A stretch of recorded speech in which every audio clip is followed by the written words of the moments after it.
włączanie, które dotyczy rozwiązań, które nie będą w żaden sposób wykluczały osób czy grup, zwłaszcza tutaj mówimy o grupach mniejszościowych. CV są nadal praktykowane i myślę, że w pewien sposób też ograniczające, może po części też wykluczające. Nie każdy, wiadomo, jest mistrzem pisania CV i nie wiem, czy tak naprawdę można wszystko w CV wyczytać.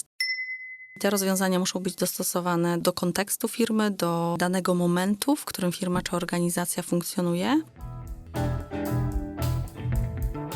Jakie rozwiązania i projekty biznesowe wdrażamy w Allegro? Jakich ekspertów, narzędzi i procesów potrzebujemy, aby te rezultaty osiągnąć? Cześć! To jest Allegro Podcast, a ja nazywam się Krzysztof Palfner i wspólnie z naszym zespołem porozmawiamy o tym, dlaczego dobrze tu być. Zarządzanie różnorodnością oraz budowanie kultury włączającej to w ostatnim czasie ważny temat społeczny oraz jeden z głównych trendów firm odpowiedzialnych społecznie. O działaniach z obszaru Diversity and Inclusion rozmawiam z Pauliną Babuchowską.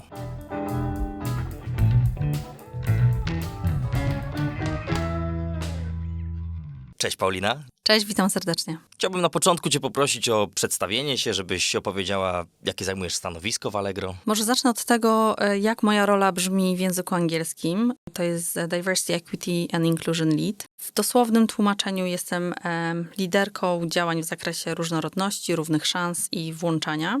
Moją rolą, no cóż, tutaj jest to wielopłaszczyznowa, wielopoziomowa rola. Zajmuję się m.in. wdrażaniem działań zmierzających do poszerzania rozumienia różnorodności i praktyk włączających. I to się odbywa poprzez różnego rodzaju aktywności rozwojowe.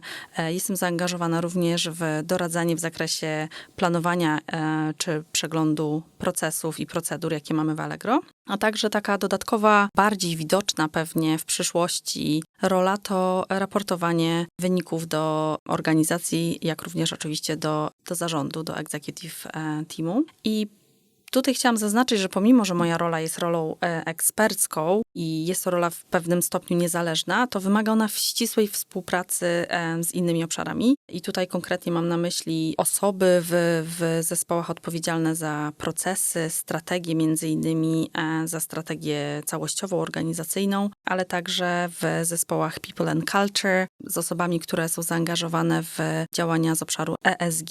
Chodzi o to głównie, aby nasze plany, strategie, aktywności były ze sobą zintegrowane i uspójnione, bo tylko wtedy tak naprawdę mają sens, jeżeli organizacyjnie dowozimy je w całości. Rozumiem. Chciałbym Cię jeszcze zapytać, jak rozumieć dokładnie zagadnienie Diversity and Inclusion? Czy możemy to rozwinąć, przetłumaczyć? Oczywiście, po części już powiedziałam, jak to jest tłumaczone na polski, natomiast tutaj uciekło nam jedno słowo, które jest w moim stanowisku, Diversity, Equity and Inclusion i nad tym troszeczkę chciałabym się pochylić. Diversity, różnorodność, to equity dotyczy wyrównywania szans i stwarzania warunków dla każdego w organizacji oraz włączanie, które dotyczy rozwiązań, które nie będą w żaden sposób wykluczały osób czy grup, zwłaszcza tutaj mówimy o grupach mniejszościowych. I w takim bezpośrednim jakby przełożeniu chodzi o to, żeby nasze praktyki były sprawiedliwe i niewykluczające, żeby pozbawione były tego ryzyka, że ktoś jest jednak pominięty. Rozumiem. Czy chciałabyś opowiedzieć o swojej ścieżce kariery? Wiem, słyszałem, że wcześniej pracowałaś na rynku brytyjskim. Jakie różnice zauważasz w porównaniu z rynkiem polskim? To prawda, ostatnie 17 lat spędziłam w Wielkiej Brytanii. Wróciłam dosłownie 2 miesiące temu do Polski. Przez ostatnie kilka miesięcy już pracowałam w Allegro, natomiast odbywało się to zdalnie, właściwie hybrydowo. Jestem z wykształcenia HR-owcem, natomiast od około 15 lat zajmuję się tematyką DEI i właściwie jak tam trafiłam, akurat tutaj jest podobieństwo. Tematy DEI-owe w Wielkiej Brytanii bardzo często są osadzone w obszarach HR i tak również było w moim miejscu pracy. Ja pracowałam na 2 uniwersytetach. Tutaj też, jeżeli chodzi o podobieństwa, ale też o różnice, w Wielkiej Brytanii odchodzi się powoli od tego modelu powiązania tematyki różnorodności i włączania osadzonej ściśle w działach HR czy People and Culture. I bardzo często zaczynają to być jednostki, które są zupełnie niezależne. Myślę, że w Polsce jeszcze takich rozwiązań nie ma, natomiast w Polsce tu troszeczkę bardziej widzę nacisk jest kładziony na powiązanie tematów różnorodności właśnie z tematami ESG i CSR. Natomiast myślę, że ten temat będzie bardzo mocno się rozwijał i możliwe, że tutaj też zauważymy jakieś zmiany. To jest jedna z różnic. Kolejną, którą dostrzegam, wydaje mi się, że to jest podejście do tematów różnorodności, gdzie w Polsce są pewne tematy, które są troszeczkę wyżej na agendzie. Myślę, że temat płci jest bardzo wysoko we wszelkich dyskusjach. W Wielkiej Brytanii chyba bardziej podchodzi do tego całościowo. I tutaj to opieram na swoim bezpośrednim doświadczeniu, kiedy zarządzałam zespołem 4-osobowym. Miałam 3 advisorów, czyli doradców pod sobą, również jedną koordynatorkę. I każda z tych osób, pomimo posiadania pewnej ogólnej wiedzy z zakresu różnorodności i włączania, miała swoją jakby specjalizację, którą się zajmowała i ona dotyczyła szerokiej gamy projektów i aktywności, które były organizowane na przestrzeni i planowane na przestrzeni całego roku. Także to jest taka dosyć myślę, znacząca różnica.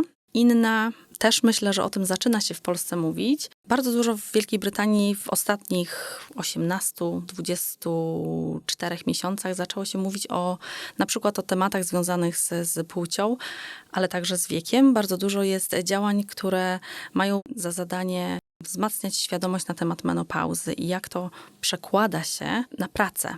Tematy, które są zarówno ważne dla kobiet, jak i dla mężczyzn. I myślę, że tymi tematami też przełamuje się pewne tabu. Myślę, że coraz więcej tego pojawia się w Polsce. Również to nie jest tylko temat, który z obszaru różnorodności, ale też temat z obszaru dobrostanu, well-beingu. Także zobaczymy, jak to dalej się będzie kształtowało. Kolejna rzecz, myślę też warte podkreślenia, bo w Polsce następuje dużo zmian w tym kierunku. Myślę, że to może być bardziej rozmowa też polityczna. W Wielkiej Brytanii jest bardzo ściśle określona legislacja dotycząca diversity and inclusion. Dokument, który nazywa się The Equality Act 2010. I to jest dokument, który skupia w sobie akt prawny, wiele mniejszych aktów. Generalnie z założenia ma przeciwdziałać dyskryminacji, praktykom mobbingowym i pomimo tego, że w Polsce również są pewne regulacje prawne, które można zastosować w kontekście diversity and inclusion, to nie podchodzą jednak aż tak holistycznie do tego tematu. Poza tym w Polsce też nie ma ściśle zdefiniowanych grup chronionych, co w Wielkiej Brytanii przez ten dokument jest bardzo mocno zaakcentowane. Tak? Jest 9 takich grup chronionych i to jest dosyć istotne, zwłaszcza dla praktyków, praktyczek DEI. Pomaga w interpretacji przepisów, przekładaniu tego na działania praktyczne. Także to tak w skrócie.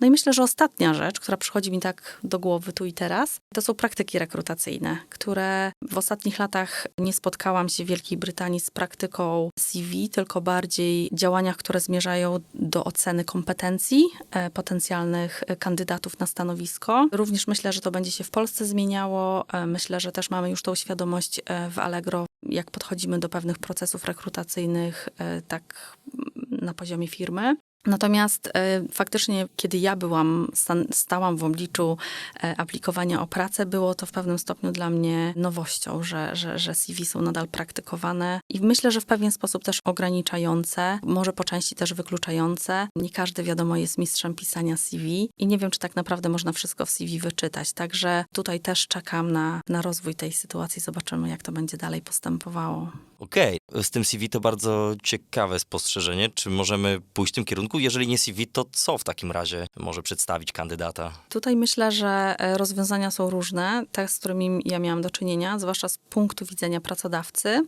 To jest przede wszystkim wdrożenie systemów rekrutacyjnych, czyli ta część bardziej technologiczna, która pyta o kompetencje i dana osoba, dany kandydat, kandydatka mają możliwość opowiedzenia o tych swoich kompetencjach za pomocą wybranych przez siebie przykładów. To są tak zwane killer questions, które w odpowiedni sposób są oceniane przez rekruterów. Zazwyczaj odbywa się to w sposób panelowy, czyli nie jest to jedna osoba, która podejmuje decyzję, czy dana osoba przechodzi dalej do kolejnego etapu rekrutacji. Natomiast jest to zazwyczaj panel co najmniej 3 osób i na tej podstawie jakby każdy ma możliwość wypowiedzenia się, czy ocenienia danej kandydatki, kandydata i dalej postępuje stąd proces rekrutacyjny. Z mojego punktu widzenia jest to bardziej obiektywne podejście do tematu. Tak jak powiedziałam, nie każdy jest mistrzem tworzenia dokumentów. Wiadomo, że patrząc też na CV, mamy tutaj jakieś nieświadome uprzedzenia, tak? Może to dotyczyć koloru, czcionki i różnych innych aspektów. Natomiast w przypadku tych rozwiązań, o których wcześniej powiedziałam, tutaj skupiamy się na tym, jak ta osoba jest w stanie o sobie opowiedzieć i o tym doświadczeniu w krótkim opisie. Jasne, rozumiem. Bardzo ciekawe to, o czym mówisz. A jeszcze mówiąc tutaj o kwestii takich ról jak twoja, coraz częściej w firmach rzeczywiście one się pojawiają. I chciałem cię zapytać, jak myślisz, skąd taka potrzeba? I chciałem cię też zapytać przy okazji, jaka jest strategia i kierunek twoich działań w Allegro w związku z tą rolą? I to jest bardzo ciekawe pytanie. I faktycznie coraz więcej tych ról się pojawia. Czasami nawet mam wrażenie, że przegapiłam moment, kiedy był naprawdę intensywny nabór na takie stanowiska. I powiem szczerze, że mam poczucie, że dopiero obudziłam się teraz, widząc, jak bardzo ten temat postępuje w Polsce. Ale to pewnie na inną rozmowę. Natomiast jeżeli chodzi o potrzeby, skąd tak, żeby tworzyć takie role, to tutaj bym powiedziała o 3 różnych rzeczach. Jedno to jest na pewno kwestia rozwoju firm, wychodzenia ich ekspansji na rynki międzynarodowe. Co się z tym wiąże? Wzrost różnorodności wśród pracowników, ludzi pochodzących z różnych kultur, mówiących w różnych językach. Tutaj na pewno dochodzi też różnorodność etniczna, różne grupy rasowe, tak? Te aspekty, o których wcześniej powiedzieliśmy, płeć, pochodzenie społeczne. Także ta różnorodność zaczyna być coraz bardziej widoczna, ludzie zaczynają o tym mówić, więc niejako jest to potrzeba odpowiedzenia na to poprzez firmy, tak? Ponieważ tych potrzeb jest tak dużo, dlatego te role stają się coraz ważniejsze, tak? Że musi być jedna osoba, czy więcej osób, czy zespół, który te potrzeby zaopiekuje. Więc to jest na pewno związane właśnie z rozrostem firm, jakby z poszerzaniem tej świadomości takiej na płaszczyznach światowych, europejskich. Druga rzecz, o której bym powiedziała, to są wymogi prawne. Czyli bardzo często, i to też zależy, jak firmy do tego podchodzą, są to pewne uwarunkowania czy wymagania stawiane na przykład przez Unię Europejską, poprzez różnego rodzaju dyrektywy czy akty prawne, które prowadzą do tego, że firmy w jakiś sposób muszą odpowiedzieć na to, muszą zacząć działać. I tak tutaj bym nawiązała, może to już jest działanie bardziej jak zarządzanie projektem, tak? No i tutaj trzeba szukać tych rozwiązań. Nigdy te rozwiązania nie są jednostkowe, tak? Tutaj też do głosu dochodzi wielopłaszczyznowość i dlatego też te role się pojawiają, tak? Że ktoś po prostu musi być tą osobą wiodącą, liderem, liderką w tym zakresie. I pewnie trzecia rzecz, o której myślę, chociaż też myślę, że w Polsce to widać, to są pewne ruchy społeczne. Tutaj, co mi przychodzi na myśl z mojego własnego doświadczenia, to w 2020 roku śmierć George'a Floyda w Stanach Zjednoczonych wywołała falę protestów. Przypomnę, George Floyd został zamordowany przez policjanta podczas zatrzymania poprzez przyduszenie i reakcja społeczeństwa po prostu wylała się taka fala żalu, niezrozumienia, niesprawiedliwości, co też wymusiło pewne działania na różnych firmach i organizacjach. I pomimo, że działo się to za oceanem, w Wielkiej Brytanii też widać było tego wydźwięki. W mojej pracy wtedy na stanowisku, które zajmowałam, też tworzyliśmy specjalne komunikaty do naszych studentów, współpracowników. Były one w formie wsparcia, ale też realnych działań, jak zagadnienia dotyczące grup etnicznych, mniejszości rasowych będą zaadresowane. W Polsce myślę, tak zastanawiając się nad tym, myślę, że też sytuacje związane z kobietami bardzo mocno wybrzmiały i one też zawsze są jakimś motorem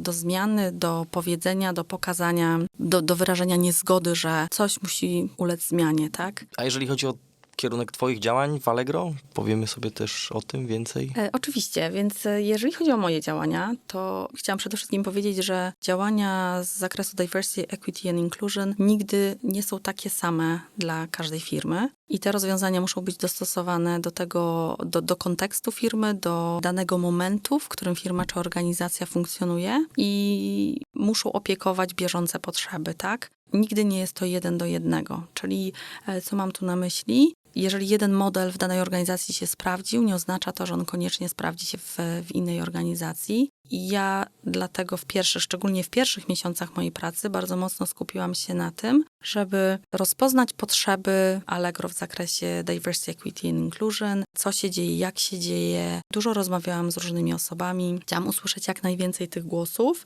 Między innymi, co wybrzmiało, myślę, że mogę się tym podzielić, to jest też ważnym aspektem jest aspekt kultury i tożsamości firmy.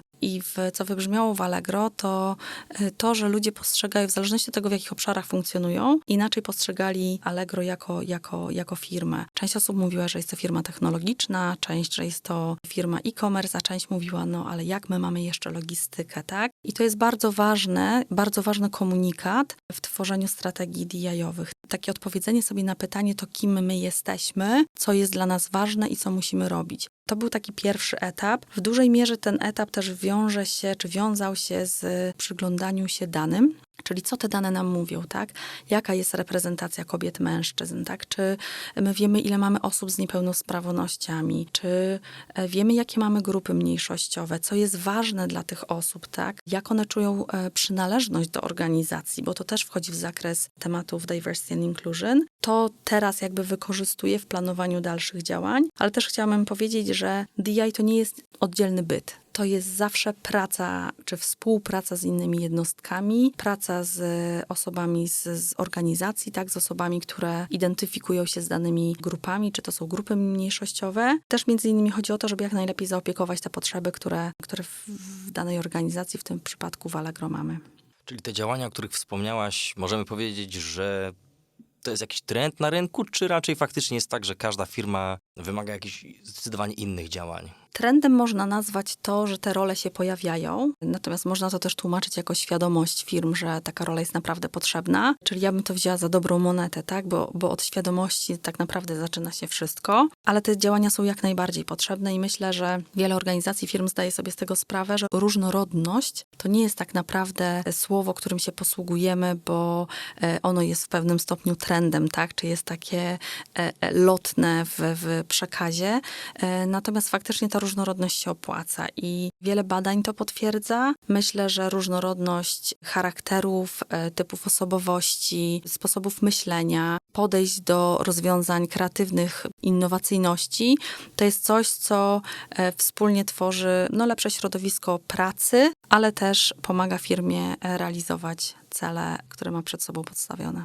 A będąc właśnie w temacie różnorodności, w Allegro w tej chwili mamy 20 różnych narodowości, coś koło tego? Czy są też może jeszcze inne dane, którymi mogłabyś się z nami podzielić? Tak, zdecydowanie. Około 20 narodowości, jak najbardziej. Myślę, że to się z miesiąca na miesiąc zmienia i faktycznie tutaj musimy też powiedzieć, myślę, że nadal mamy największą reprezentację osób pochodzących z Polski. Natomiast myślę, że to będzie się zmieniało z uwagi na to, jakie mamy cele biznesowe, jak bardzo chcemy się rozwijać na co najmniej rynkach europejskich. Innymi danymi, którymi dzieliłam się też przy okazji maja, miesiąca różnorodności, w postaci quizu, to są dane takie, których pewnie możemy się spodziewać, czyli dane dotyczące reprezentacji kobiet wśród pracowników Allegro. To jest ponad 46%.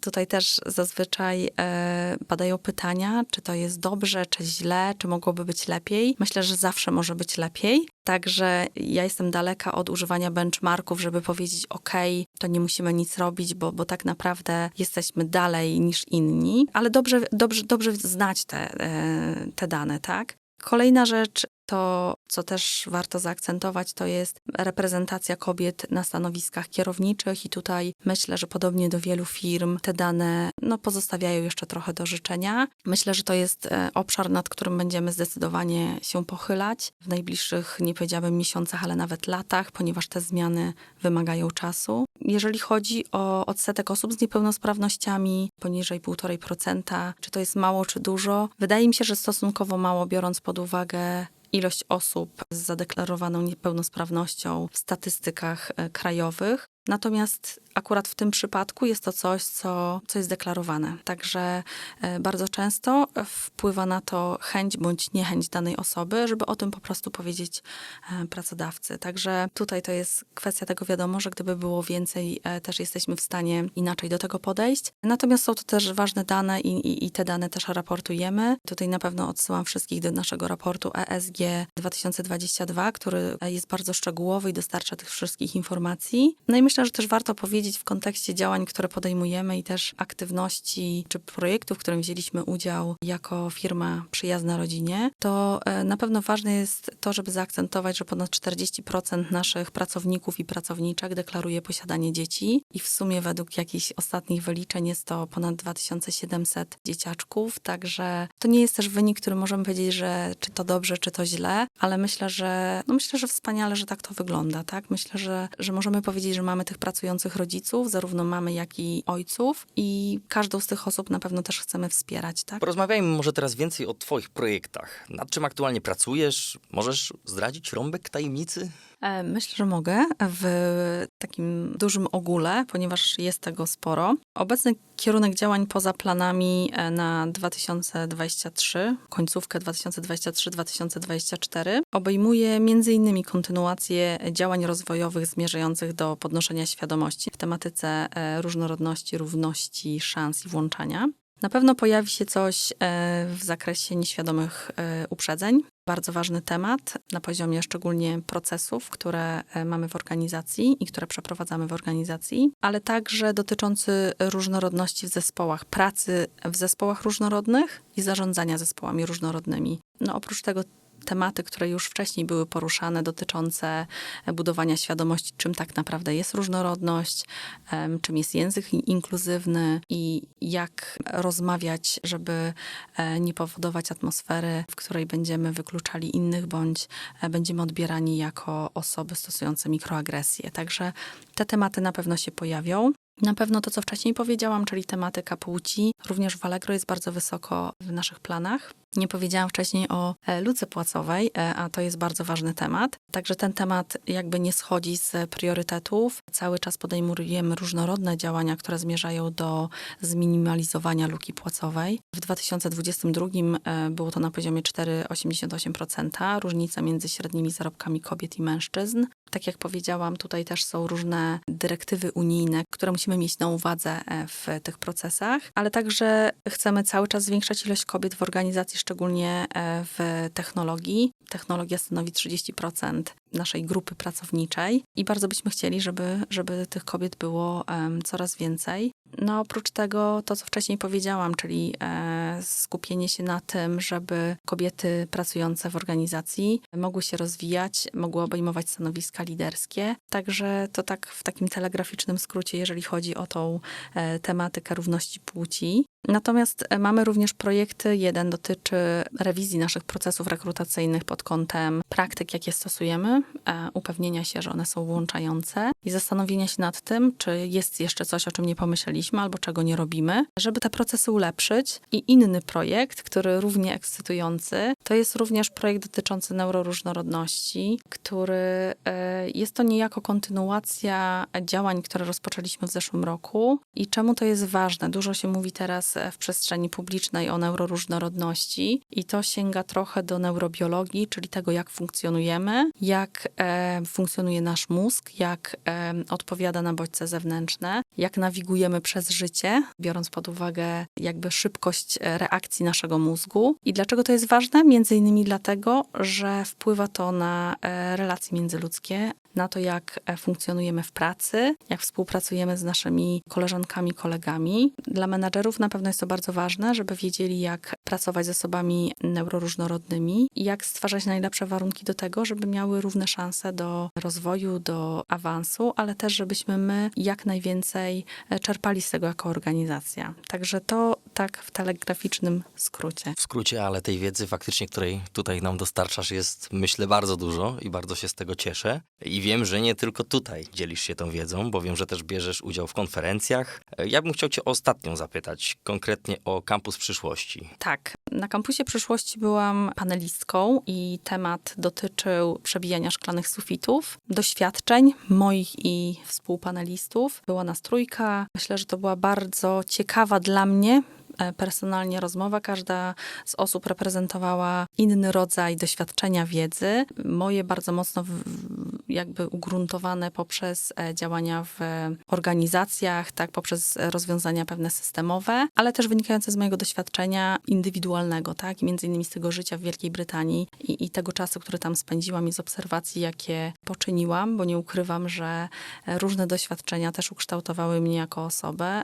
zarówno pod względem personalnym, jak i profesjonalnym, ale też dobrze było posłuchać tych osób, z którymi miałam szansę porozmawiać, tak, i zobaczyć, jeszcze pogłębić jakby to rozumienie różnorodności. W rozmowach z uczestnikami zrozumiałam też, jak duża jest potrzeba inwestowania w budowanie świadomości i dawania ludziom takiego poczucia, że to się zmieni, że będzie lepiej i dawania im takich pomysłów na to, jak to zrobić. Myślę, że bardzo mocno wybrzmiało to, że ludzie czasami po prostu nie widzą możliwości poprawy. Wszystko wydaje im się trudne. A wszystkie z tych osób, które były w panelu, potrafiły zidentyfikować taką co najmniej jedną osobę, która była tym mentorem na drodze, żeby coś w ich życiu zmienić. Także bardzo ciekawe doświadczenie. Myślę, że zasiadając w panelu miałam zupełnie inne oczekiwania niż i ten panel faktycznie w zupełnie innym kierunku się potoczył, ale cały czas to wzbogaca, tak? Jasne. Czyli co, czasami potrzebujemy jakiegoś bodźca zewnętrznego, tak? Czy osoby, która wskaże nam jakąś drogę, pomoże gdzieś tam To znaczy dotrzeć? I tutaj myślę, że to też wynika z tego, że ja jestem kwalifikowanym coachem i myślę, że ja trochę wprowadzam w rozmowach z osobami tego elementu coachingowego i bardzo często rozmawiając z osobami, one wchodzą w taki ton, że nic się nie da, takiej absolutnej niemocy. Nic się nie da, nic nie jest możliwe, nikt mi nie pomoże. Natomiast zawsze jest jakaś opcja. Jakby przechodząc przez tą rozmowę coachingową, trzeba umiejętnie wyłuskać to od danej osoby, tak? I zawsze jest jakaś opcja i zawsze jest jakaś osoba, czy na gruncie profesjonalnym, czy jest to osoba, nie wiem, w postaci przyjaciela, przyjaciółki, rodzica, babci, dziadka, cioci, wujka, tak? Zawsze jest ktoś, kto jest tą osobą, do której można się zwrócić i nawet rozmowa pomaga. Także ja tutaj zdecydowanie staram się myśleć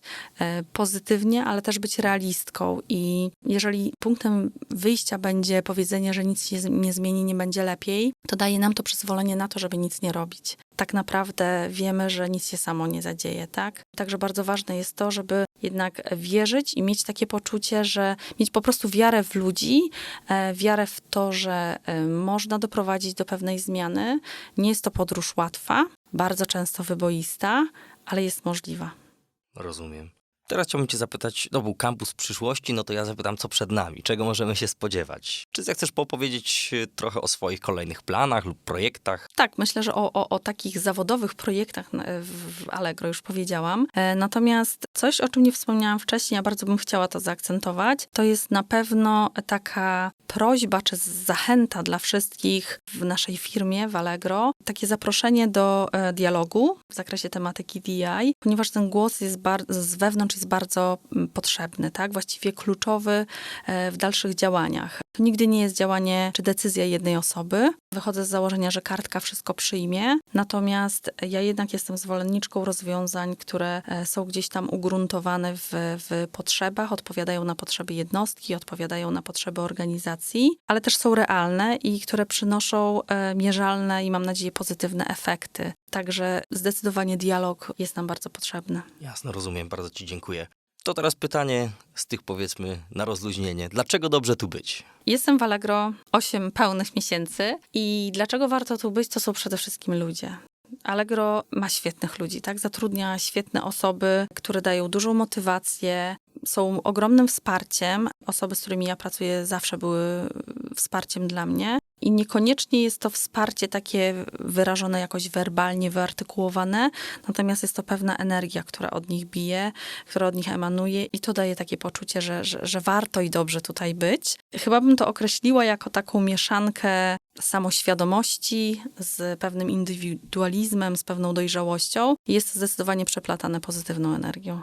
Jasne. A czy przychodzi ci do głowy jakiś najdziwniejszy produkt, jaki kupiłaś na Allegro? Nic nie przychodzi mi do głowy, natomiast przychodzi mi, mam w głowie sytuację, w której kiedyś coś sprzedawałam na Allegro. Było to naście lat temu. i w którymś momencie zostałam zbanowana. Nie pamiętam już za co, ale był to ogromny szok dla mnie. Nie wiem, czy to dotyczyło płatności, czy dotyczyło to, nie wiem, wysyłki produktu. Wtedy pamiętam, bardzo się zniechęciłam. Natomiast od tego czasu Allegro po prostu o 180 stopni się zmieniło, funkcjonuje zupełnie inaczej. Absolutnie moje doświadczenie nie przełożyło się na moje preferencje zakupowe. Nie ukrywam, że mieszkając w Wielkiej Brytanii korzystałam z innych, nie chcę tu podawać nazwy platform zakupowych, natomiast w Polsce zdecydowanie Allegro jest miejscem, gdzie dokonuję dosyć dużo zakupów. No w Wielkiej Brytanii jeszcze nas nie ma. Jeszcze. Paulina, bardzo Ci dziękuję za rozmowę, za ogromną dawkę wiedzy, którą tutaj dostarczyłaś. Życzę Ci, żebyś tej energii dostawała od ludzi, o których wspomniałaś, jak najwięcej, no i żebyś cały czas z pasją podchodziła do swojej pracy, bo mam wrażenie, że po tym, co opowiadałaś, no to, że faktycznie ta praca dostarcza Ci też satysfakcji. Zdecydowanie. Dziękuję ślicznie za rozmowę. Dzięki. To już wszystko na dziś. To był Allegro Podcast. Skoro zostaliście z nami do końca, to pewnie jesteście głodni, aby usłyszeć więcej. Sprawdźcie linki w opisie odcinka i śledźcie nasz podcast w ulubionej aplikacji, aby dowiedzieć się więcej o tym, dlaczego dobrze tu być. Pamiętajcie, że możecie nas usłyszeć co 2 tygodnie w czwartek.